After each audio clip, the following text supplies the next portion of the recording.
पूरे देश के बाल साहित्यकारों में इन दिनों एक अलग ही रोमांच महसूस किया जा रहा है। उसकी वजह है पंडित जवाहरलाल नेहरू बाल साहित्य अकादमी।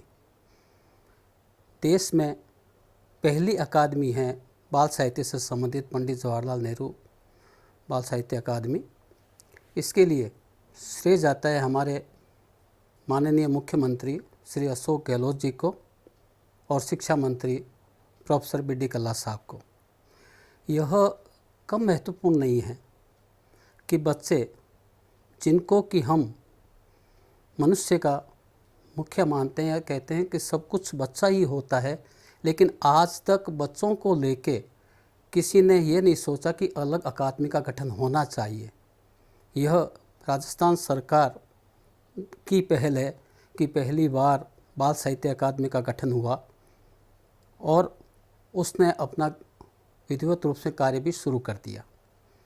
पंडित जवाहरलाल नेहरू जिन्होंने साहित्य अकादमी नई दिल्ली को नए रूप में स्थापित किया था, जो आज भी इतने वर्षों बाद भी स्वायत्त है, तो पंडित नेहरू जैसे विलक्षण राजनीतिज्ञ, साथ में विश्व स्तरीय साहित्यकार और जो बच्चों के बहुत ही प्रिय थे, उनके नाम पे बाल साहित्य अकादमी का गठन अपने आप में बहुत ही उपलब्धिमूलक और ऐतिहासिक कहा जा सकता है और ऐतिहासिक है।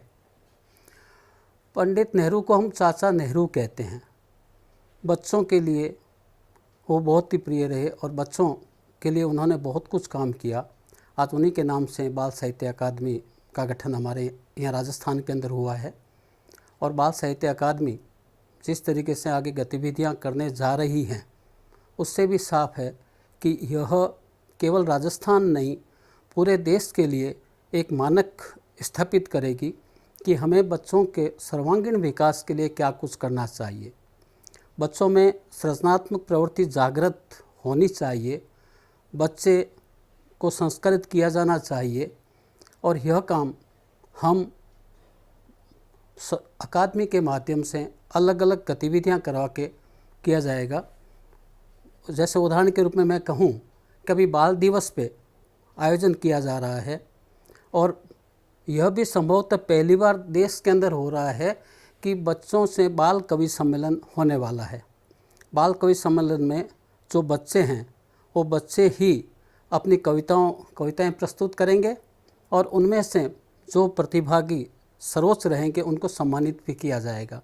और इस तरीके से संभाग स्तर पर भी आयोजन करने की योजनाएं बन रही हैं।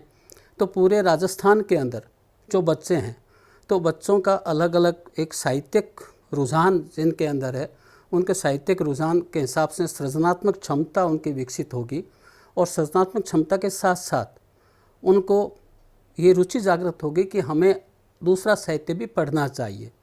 तो जब वो सृजनात्मक क्षमता बढ़ेगी तो साथ साथ उन्हें पढ़ने की रुचि भी जागृत होगी और यह सब काम अकादमी के माध्यम से होगा।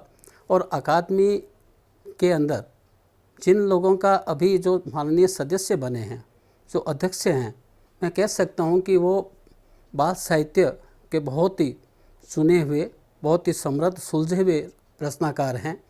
हमारे अकादमी के अध्यक्ष इकराम राजस्थानी साहब, जिन्होंने अलग अलग गीत लिखे, गीत के माध्यम से बच्चों को उत्प्रेरित किया है, और अलग जो माननीय सदस्यगण हैं सभी बाल साहित्य से जुड़े हुए लोग हैं। और यह बाल साहित्य अकादमी पूरे देश में अपना अलग मानक स्थापित करेगी और मुझे इससे जुड़कर बहुत खुशी का एहसास हो रहा है कि इसके गठन में मुझे पहली बार सदस्य बना, एक संस्थापक सदस्य के रूप में मैं गर्व महसूस करता हूं। और अकादमी से जुड़कर हम अकादमी के माध्यम से बच्चों के सर्वांगीण विकास के लिए बराबर प्रयास करेंगे। मेरी बहुत बहुत शुभकामनाएं और सभी से मेरा अनुरोध भी है कि अपना सृजनात्मक सहयोग दें, तन मन धन से सहयोग दें, जिससे कि बच्चों के लिए हम आगे से आगे बढ़िया से बढ़िया काम कर सकें। धन्यवाद।